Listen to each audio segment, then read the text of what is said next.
Welcome to Bound by Books, a podcast of five authors across the genres talking about the one thing we're all bound by, books.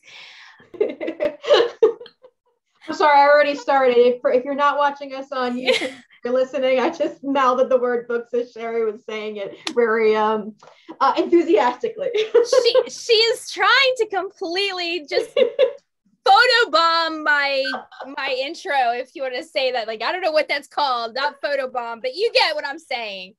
But anyway, I'm Sherri Hayes, and I am joined today by Tina Moss. Hello.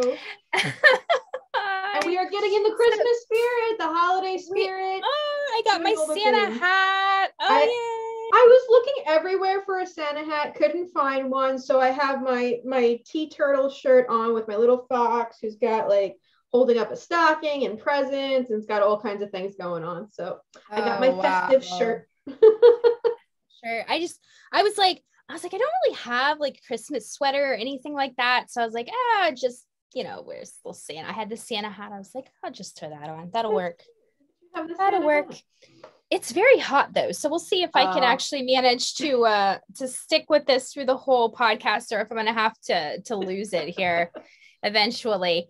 Before the podcast started, though, you were just about to start yelling at me because I was talking about what we were working on. So yes, because okay, so let's bring everybody up to speed here, all our listeners up to speed. So Tina, she's just started venturing into the sci-fi romance field. Indeed. And she published her first sci-fi romance. How long ago was that, Tina? It was the end of October. So that's Aliens Captive. Yep. And she waited and put off writing that. And then so she ended up having to basically lock herself into her office for a month in order to write this book and meet her deadline. And she swore that she would not do that again because it was so incredibly stressful. Yep. And she now has a deadline of when, and hasn't written a single word yet. It's like 5-6 weeks away. It's plenty of time. So much time. Oh my gosh. No. In other words, she set herself up again to do the exact same thing that she swore she would do. I don't learn lessons one time. I need them, unfortunately, repeated over and over painfully so that I get it into my head. But in my defense, I do have some valid excuses. I'm not saying they're all great excuses, but they are somewhat valid. I had the conference in November, which was amazing. But coming home from the conference, unfortunately, I had what I can only describe as a plethora of new things to do for the business because I own a small press. And unfortunately, those things have taken much more time than I ever thought that they would. This is the story of my life. Everything that I think is going to take a certain amount of time, I just have to triple the amount of time I think it's going to take, and then I'll have a realistic picture of my life. Yeah, you do. You have to do that. Unless it's something specific that you have done like a dozen times before, where exactly, like, let's be honest, you probably have an idea how long it takes you to put your tax stuff together because you've probably done it, Sure. dozen times. But yeah, anything that's remotely new. But to be honest, even with that, I sometimes have like, I think it could be described for women who have given childbirth, right? They go through this incredibly intense physical, emotional process. And then if they want to have another baby, they lie to themselves and say, oh, it really wasn't that bad. It wasn't that big of a deal, right? I feel like I do this with everything as well. Everything in my business is like childbirth. It's like, okay, it took me, 3 hours to do it, but next time I do it, I will think in my head that it will only take me an hour. Why? So you're trying to say you're like a extreme optimist. Is that what you're saying? You're basically like, Oh, let no. me just the most optimistic. You know what? The funny thing is I have found that creatives are the worst at this. Oh my God, it's horrible. Because my husband is the same way. I mean, his creativeness is woodworking, but every person I meet that's a woodworker in that industry, it's the same way. They all think it's like, oh, I can build that in 20 hours, takes them 60. Whatever this is, I definitely have it. But I would say, because I'm not an optimist, I think I'm just delusional. That's what it boils down to. I'm just delusional. I'm just like, oh yeah, that'll just take, X amount of hours, and I have no concept of time. Although again, but who has concept of time anymore? Time is all just in the ether. The concept of time goes out the window when you work from home. 100%. And especially 100%. If you work from home and work for yourself, it totally goes out the window, because you will sit there and you'll be working and an hour will go by like that. Yes. Oh my gosh, yes. And you're like, where the heck did that hour go? I literally just sat down here at my desk and it's now an hour later and it's gone. And it's gone. It's completely and utterly gone. But more importantly, because we've already know that I am going to end up in the exact same position that I was before. I'm going to run the rat race and I'm going to figure it out. And then hopefully, maybe by the next book, I'll stop doing that. Maybe. But more importantly, what are you working on? Because you're having great progress. I'm so jealous. I am. I actually seem to finally have found a solution to my lack of writing, which is driving me crazy. I have to kind of go back, because this actually kind of started from a cleaning system. There is a cleaning system called the Fly Lady, or a cleaning guru called the Fly Lady. She basically has routines that she sets up. You have a morning routine, an afternoon routine, and an evening routine. And it not only incorporates cleaning, but it also includes things like drinking your water and, getting exercise and things like that. So I started doing that about 6 months ago, and it really kind of helped with that. Well, what I decided was, I was like, you know what, if this works for that, I'm going to incorporate my exercise and my writing into this morning routine. So it's now part of my morning routine. I have a list of about 10 things that I do every morning, and I just knock them off the list and go in order. And so my writing is that way. And I try to write 1,000 words every single day, every single morning. Love it. And I have made some amazing progress. I mean, I started about 15,000 words, I believe, at the beginning of November, the start of November, and I am now sitting at around 72,000. Wow, that's amazing. Here, wait, claps. That's awesome.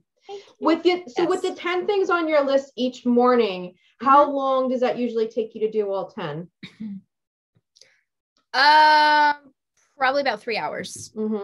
But keep in mind that about an hour of that is writing time.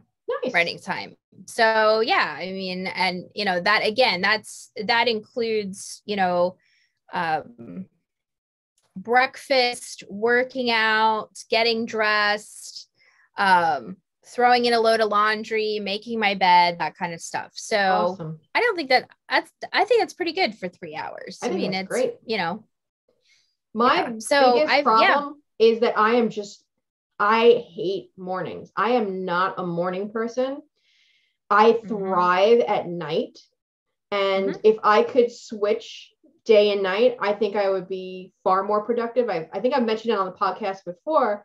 When I was in grad school, I went to school at night. I worked after that, the night shift, and I slept into the morning and then got up in the afternoon. And it was by far the most productive, and my circadian rhythms were the best at that point in my life. I think if I could be like that now, I would have no none of the major issues that I have with time management. Unfortunately, the mornings I feel sluggish. I don't feel great when I'm getting up. Like it takes me time to get into the motion of things in the morning. So could you alter your schedule in order to accommodate that? I've thought about it. The problem is my husband, who I live with, obviously has normal work hours. So in order to like get in the quality time with him and accommodate his schedule, it would be very challenging for me to be working at night. I think he would pitch fit, but I've tried to work it out, but it's never quite worked as well as I've wanted to. You could always, if you're really a night owl, you could always maybe do like work after he goes to bed, like spend that quality time with him in the middle.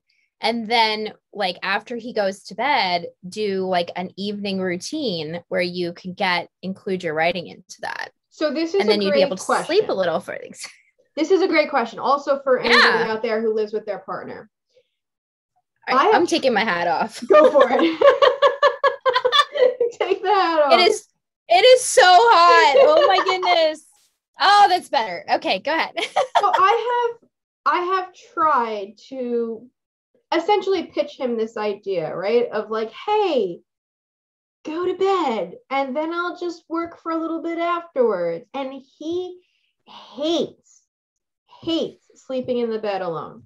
Like he cannot go to sleep until I'm next to him. And it's so difficult because unless we're on the same sleep schedule, it's like either he's staying up waiting for me to come to bed, or like he can't fall asleep because I get out of the bed. He's a very light sleeper. Like there's all of these annoying little factors into it, because otherwise I would totally do that. I'd be like, okay, firstly, I'll be up for a couple hours and then I'll come to bed and work and and sleep later in the morning.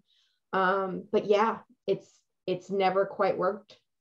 It's very frustrating. It's very frustrating for night owl. Yeah, I was gonna say, yeah. Well, see, I'm kind of the exact opposite, because we were trying to where we would go to bed. My husband and I would go to bed at the same time, and then I would get up a little earlier than he would typically, but it was only about maybe an hour, and I was never able. By the time I got like just the normal stuff done in the mornings, there was no time. Yeah. And then it was time to, really get into the woodworking part of the day or whatever else we had to do that day. Right. So I've actually started going to bed before he does. And then I get up before he does. Right. And then,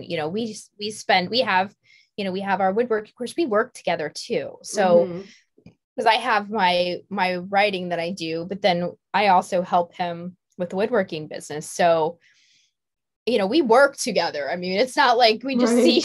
I mean, we actually physically work together. So, we spend time there, but then, we also try to finish our workday at 5:00. So we have roughly between 5 and 9, not 5 and 10, where we can spend time together. We can go do things if we need to do things or whatever. So that gives us our time there. But yeah, I've really had to alter things, but it's hard if you're trying to, if you really have to go to bed at the same time and you have to wake up at the same time, because we do tend to, as writers, we do tend to either be more productive first thing in the morning or like at the end of the day. I've met very few writers that are like their most productive right in the smack in the middle of the day. It's usually on the either ends of the spectrum. So, and I'm hard. On the later end, unfortunately. And that's how I got the book written, is because I basically told friends and family, like, hey, I've stuck to this daytime schedule, which is difficult for me because mornings are very difficult for me. I'm doing all of my regular work. I need these evening hours now to write. But I can, in a couple of hours, I can bang out a lot of words at night. I think I do, in 2 or 3 hours, I can do 4,000 words, right? But in the morning, if I tried to do that same thing in the morning, I could get stuck on 500, 600 words because my brain is just much more sluggish in the morning, and I'm far more alert. And it doesn't matter when I go to sleep. It doesn't matter how many hours of sleep I get. I've been this way my entire life. When I was working at school and I had to be there at 7:30, my students knew not to bother me until they saw the teacup in my hand with the mega caffeine involved, because I needed the caffeine to function. I had to go through 2-3 cups before I even started to click in. So wow, that's what can you do? Yeah. I mean, yeah, it's hard to do that when you're trying to find that balance, especially when you're, you have another party involved. It's not just you. Yeah. But yeah, I mean, but then again, I mean, you are kind of looking at the, the extreme part of it, because, now you're going to have to basically lock yourself in your office again for 2 to 3 hours. Yep. Whereas maybe if you just locked yourself in your office for 1 hour a night, that's said, hey, honey, I'm from this time, like from 8 to 9. This is my writing time. If you want me to go to bed with you at 10 o'clock, you need to leave me alone between these hours so I can get my writing time in, and then we're good. That's a really good idea. I might pitch that to him and be like, hey, just an hour a night. Let me get the words in and see how that goes. That's a great idea. Like I said, that's all I've been doing is about an hour. And I can get about 1,000 words in, and that 1,000 words, it doesn't sound like a lot, but over time, it really did. I mean, you think there's 30, roughly 30 days in a month. That's 30,000 words every single month that you're adding. And you're not going to get exactly 1,000, but some days you're going to get like 1,200 and you make, so it does really add up over time. And you don't have the stress of being like, I've got to write 5,000 words today, or I'm not going to make my deadline. Right. So, yeah. But that kind of, that can kind of tie in with what we're talking about, though, is like, we wanted to, make this a fun, festive podcast about the holiday season, but I think it's a really, good way for us to talk about, like, what do the holidays mean for writers? What does it mean for creative types? Where our brains suddenly turn off during the holidays? Like, no. No is the short answer. No. No. In fact, they usually go into like hyperdrive because there's so much going on. There's so much outside stimuli from, the music to the lights, just the holiday spirit going on. And you get so many like ideas, and you just, the creative juices start flowing, and it's just like, no, I have to focus on what I'm doing. Oh, I'm so glad you said that. I feel the exact same way. Like, I feel more like tuned in during the holidays, where and again, this is my delusion. I think every December, okay, it's going to be nice and calm. It's going to be relaxing. I don't know why I think this, because it's literally getting the business end of the year stuff done. And on top of that, exactly what you were talking about, we kind of go into this like hyper creative mode from all the external stimuli. It's like, oh my God, all these ideas are coming, of course, at 3 a.m. when I'm supposed to be sleeping. But it's like this total sensory awareness kind of thing. Yeah. Well, it especially those of us in the romance genre, because I mean, how romantic do romantics think that Christmas is? Right. I mean, most romantics are like, oh, Christmas, and walking under the lights and going to see all this. I mean, it's just you start coming in the scenarios in your head like, oh, that would be really romantic. How can I work that into a book? Yeah. And there's so much of that. Yep. So it's very, it is challenging, because especially if you are working on a book that is not Christmas themed, which most of us at this point are not. We're only a week away from Christmas, not even. And so, it's too late to be writing a Christmas story to publish at least this year. Maybe Right, you want to write it for next year. Yeah.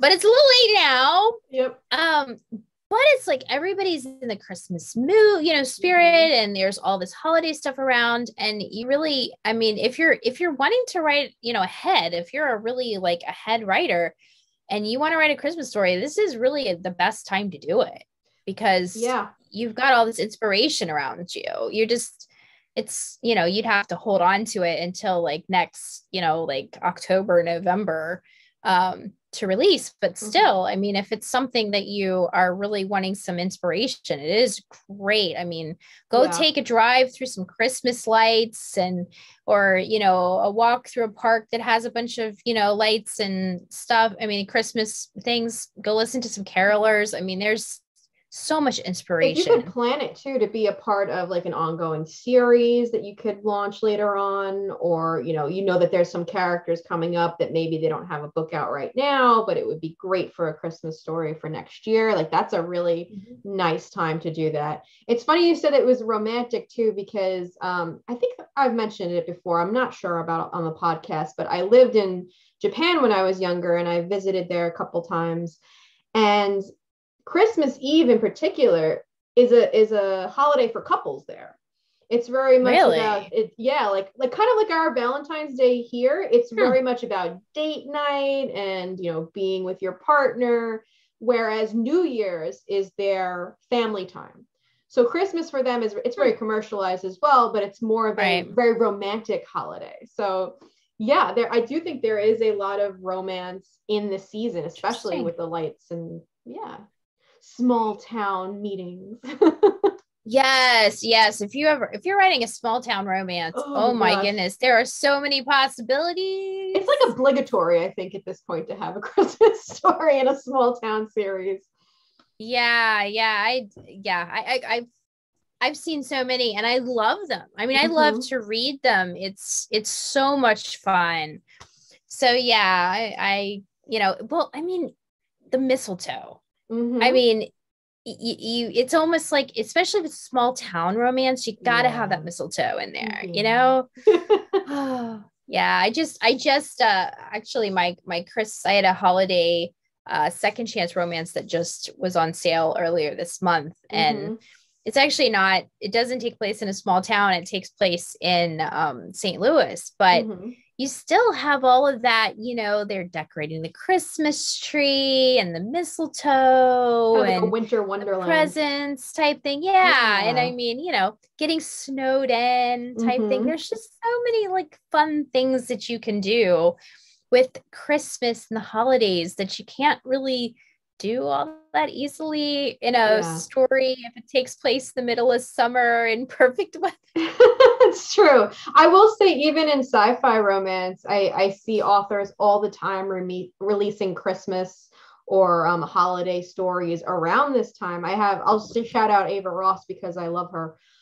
She just did 2 Christmas alien stories, and they're so fun because it's like aliens know nothing about this holiday. I was going to say, explain this to me. Please explain this to me. How in the world are these?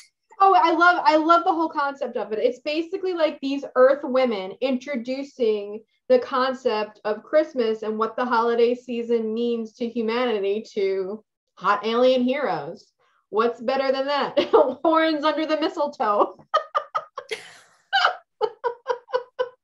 Horns under the mistletoe. Oh, so my fun because there's such an element of like campiness to it. Like you have to understand, sci-fi romance in general does not take itself too seriously. I wouldn't say any sci-fi romance author out there is like, we're definitely have a nerdy, campy aspect as a group of authors to us. And the more elements of nerdiness I think we can add into the story, the better. So there is that campy aspect, which just lends itself perfectly to the holiday season. So I love it. That's funny. Yeah, I'm like sitting here, I'm going, when you said that, I was like, how in the world are we merging alien romance to Christmas? But great. It makes sense. It's great. It makes sense. Have you ever done a BDSM holiday romance?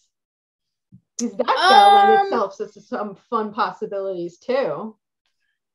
I mean, I've had BDSM like I've had some Christmas in my BDSM stories, but I haven't really written a BDSM Christmas story, if that makes sense. So, I've had, since, where they've given each other gifts and things like that. But yeah, I'm sure it'll happen eventually, especially in my Serpent's Kiss series, because it's an ongoing, series with different couples. And, I just kind of like traverse the year, the time frame and stuff. So, I'm actually in January with the one that I'm doing right now. So we're past Christmas, but maybe I'm sure it will happen in the future. You give me on that. See, ideas. I'm sitting like, I'm like, right? I think I know which one is going to be there. I'm picturing like a club that's decorated for the holidays, or a scene that could involve some holiday stuff. I'm just saying, it's your world, but oh yeah, I could. Yeah. Like, hold on, let me make notes. I was gonna say, I'm like, wait, again, did we talk earlier about the creative juices flowing? Because yeah, it doesn't take much around this time of year. Yeah. But yeah, there's lots of fun stuff. I mean, you've got garland and you've got lights. I mean, it would be put it past, to drape your submissive in lights. There you go. And I love that it doesn't have to be like the traditional, kind of girl dressed up as sexy elf thing or sexy Santa. Like, I like that it could be something, exactly like you said, like a string of lights. That's super fun. I mean, hey, there's nothing wrong with, maybe, having your own present under the tree that. So for the holidays, what are your plans for this year? Do you have any traditions that you follow or things that you do every year?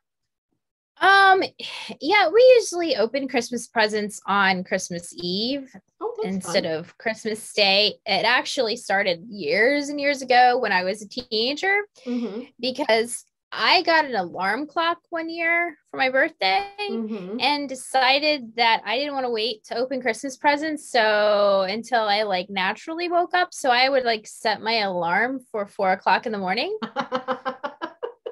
and then wake the whole household up.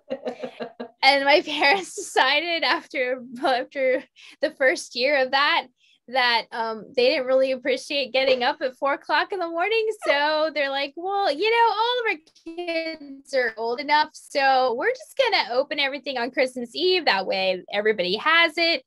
We'll just kind of make a big to-do and then everybody can sleep in on Christmas morning. That's so fun. I love that though. So Christmas Eve instead of Christmas Day. Nice. Yeah. So, So anyway, they did not know when they got me an alarm clock that I would be using it for such evil purposes. See, I've been trying to convince my family for several years to do Secret Santa. And I think I'm finally like getting them probably next year to that point, because most of the people in my family are now adults. There's only on my side of the family, not on my husband's, but there's only 2 kids now in the family. So everybody else is adult. And it's, I hate to say it, but it costs a lot of money when you're buying for every single adult in the family.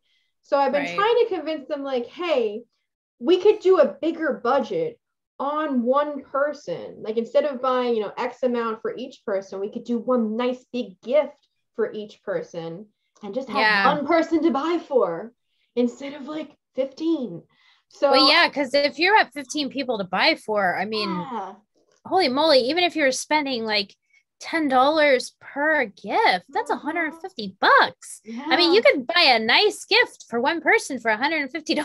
Exactly. So I've been trying to convince them of this because my wallet's hurting a little bit, and I think I finally got to the point next year. I proposed it a little too late for this year, but next year I think we might actually be there. But other than that, it's seeing family and opening gifts and all the usual normal traditions. But if you are opening gifts Christmas Eve, what are you doing Christmas Day then? So used to years ago when everybody was still younger and before all my cousins had their families of their own, we used to actually all, my entire family, like all my extended family, cousins and everything, we used to all go Christmas Day night. They would all come over to my mom's house, and my parents would actually make a big dinner, basically. Not like kind of like a sit down dinner, but like more like a buffet style type dinner. But they would make a bunch of different food and desserts and stuff, and everybody would just come and eat and talk and catch up and all that stuff. And then when I was really, really young, when all the cousins were still young, we used to actually go around Christmas Day. We would start Christmas Day at my grandma's house, and then we would go around to all my aunts and uncles' houses and see what everybody got for Christmas, and then end at my mom and dad's house. So it was a whole full day. Marathon. It really was. It was a whole event and everything. So now that, again, everybody's grown up and has families of their own.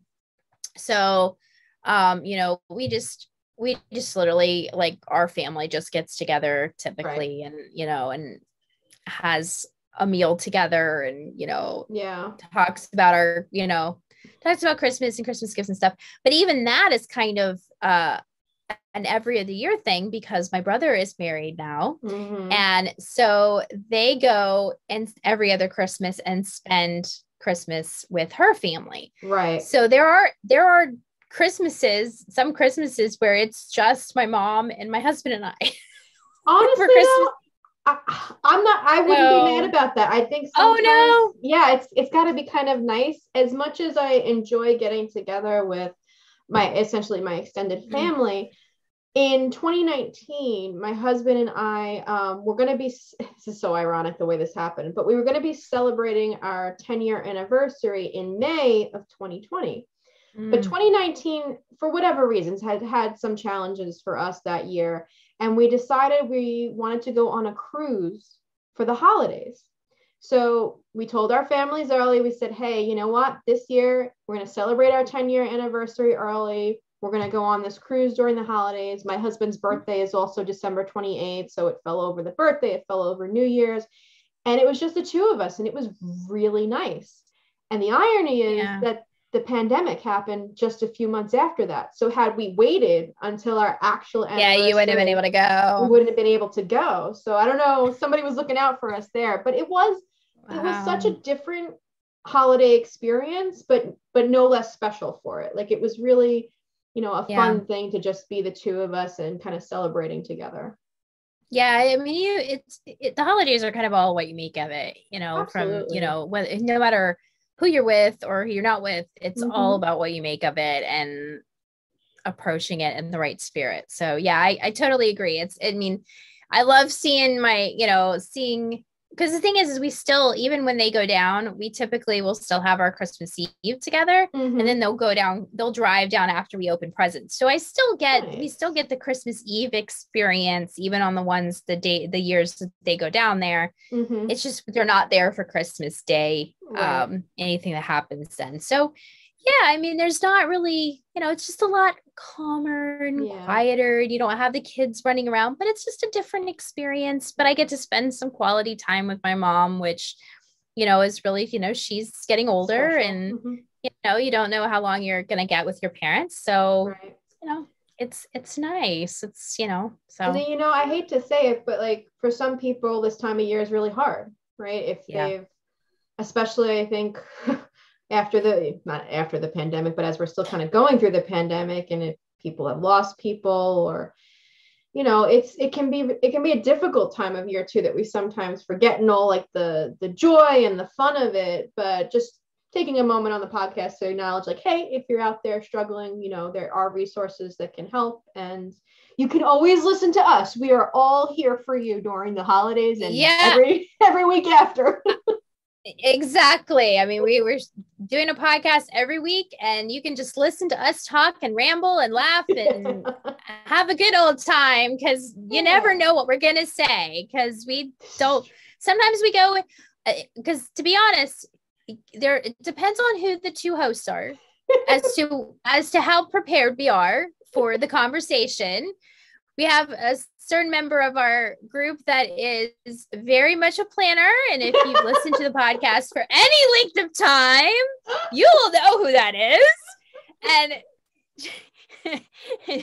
she will have she'll have the whole script like laid out before it ever starts. But then there's others that which Tina and I are one of them. Just raising my hand. Like, yep. That we pick a topic and we just go with it. We're like, hey, we can talk on anything. We're good. We're good. And we just like to have a good time. And, you know, we're both very, very busy. Mm-hmm. And this is kind of our time to catch up and just chat. And, you know, like I said, we kind of, especially today, we just wanted this to be really fun and laid back and talking about, you know, our lives and the holidays and all of that. So, should we tease for next week? Tell them what's coming next week, because I'm excited. We should. Yeah. So why don't you take that little teaser? So for those out there, Sherri and I do the editing part of the podcast. I do video and Sherri does the audio. And next week we are taking our kind of favorite, best moments of the podcast this year, and we are going to relive them for you and put them all together in a wonderful podcast soup. Yes. It's going to be so much fun. We all went in and picked out our 3 favorite clips. I'm so excited. From the podcast we've done. We've done 32 podcasts so far, which is crazy when you think about it, because I can still remember when we started this. It was such a big deal. We talked about it for about 2 months before we actually went and did the first one, trying to figure out if we wanted to do it, what we wanted to do, and how we wanted to do it. And 32 podcasts later, we are celebrating our first Christmas. Yay! And so we wanted to kind of just throw all that out there. So we hope if you're looking for a laugh next week, it's coming for you. Yeah, I always tell our group, because we have a chat on Facebook that we talk through, and it's funny because when I'm editing and going back through the audio every week, there is always one point, at least one, that I just burst out laughing. Something somebody says, I just burst out laughing, and I'm like, it never ceases to amaze me. But it's, we got into this to kind of, share our experiences, and hopefully what we share and talk about can help other authors and maybe give readers some insight into author life and the crazy world of author life. The crazy way our minds work. Yes, exactly. Well, we should probably wrap things up for today, and I hope y'all tune in next week. And we've had a fun time hanging out today. And happy holidays. Happy holidays. Bye. Wait! Before you go, don't forget to like, comment, and subscribe, and check us out on our website, boundbybookspodcast.com.